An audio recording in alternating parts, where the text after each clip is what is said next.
और फिर पूरे नहीं करते। हिमाचल में 2003 में भी और 2012 में भी इन्होंने पहले कहा कि हम हर घर से एक व्यक्ति को रोजगार देंगे, नहीं दिया। फिर उन्होंने कहा बेरोजगारी भत्ता देंगे, नहीं दिया। पंजाब, राजस्थान और बाकी राज्यों में इन्होंने कर्जे माफ करने की बात कही थी किसानों को, वो भी नहीं किया है। तो जनता कांग्रेस का असली चेहरा जानती है कि ये झूठे वायदे करते हैं फिर पूरे नहीं करते। वीरभद्र जी की वजह से और धूमल साहब की वजह से जाने जाते थे, दोनों इस बार नहीं चुनाव। निश्चित तौर पर हिमाचल की राजनीति में जो दो दिग्गज थे वो चुनाव नहीं लड़ रहे, एक का स्वर्गवास हो गया, एक चुनाव नहीं लड़ रहे हैं। इससे एक कमी खलती है, लेकिन राजनीतिक क्षेत्र में मुद्दों पर चुनाव लड़ा जाता है, नीतियों पर चुनाव लड़ा जाता है, विचारधारा पर चुनाव लड़ा जाता है, उपलब्धियों पर चुनाव लड़ा जाता है।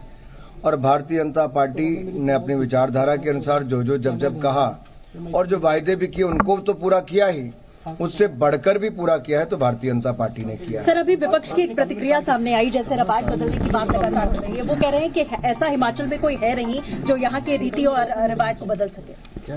जनता है, शायद उनको जनता के ऊपर भरोसा कम होगा। हमें जनता पर बहुत भरोसा है लोकतंत्र में, क्योंकि जनता जनार्दन ही सब कुछ है। तो रवायत बदल रहा है इस बार?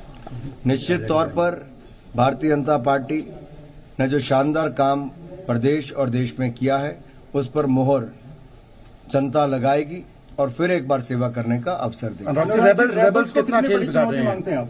सॉरी, जो बागी हैं, जो बागी रेबल्स, देखिए हर किसी ने प्रयास किया कि कोई खड़ा ना हो, कोई बाकी ना हो, लेकिन दुर्भाग्यपूर्ण कुछ लोग खड़े रहे। लेकिन जनता जानती है कि अगर पार्टी को वोट देंगे जो सरकार बना रही है तभी लाभ होगा, तभी जाकर जन कल्याण की नीतियां भी जन जन तक पहुंच पाएंगी, विकास कार्य भी हो पाएंगे। लोगों ने कांग्रेस की सरकार को देखा कि जब कांग्रेस 2012 से 17 तक राज्य में थी ना, ये तब कुछ कर पाई जब केंद्र में कांग्रेस की सरकार थी।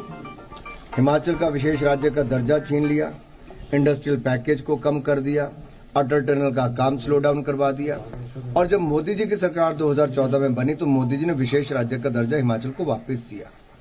अब bulk drug park, medical device park जैसे बड़े निवेश यहां पर होने जा रहे हैं, जहां से 40,000 लोगों को रोजगार के अवसर भी मिलेंगे।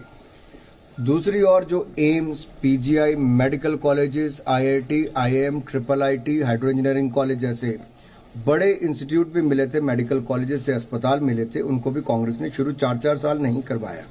4 लेन से लेकर रेलवे के काम भी कांग्रेस शुरू नहीं करवा पाई। तो जनता के जहन में कहीं ना कहीं ये बात रहती है कि मोदी जी ने तो देने में कोई कमी नहीं रखी, केंद्र सरकार का पूरा सहयोग मिला, लेकिन राज्य की सरकार कांग्रेस की उस समय विफल रही इनको लागू करने के लिए। इसीलिए 2017 में इन्होंने सरकार बदली थी और अब की बार रिवाज बदलेंगे। अनुराग, पिछली बार हमीरपुर में 5 में से आप लोग थे और लोकसभा तो आपकी पूरी उसमें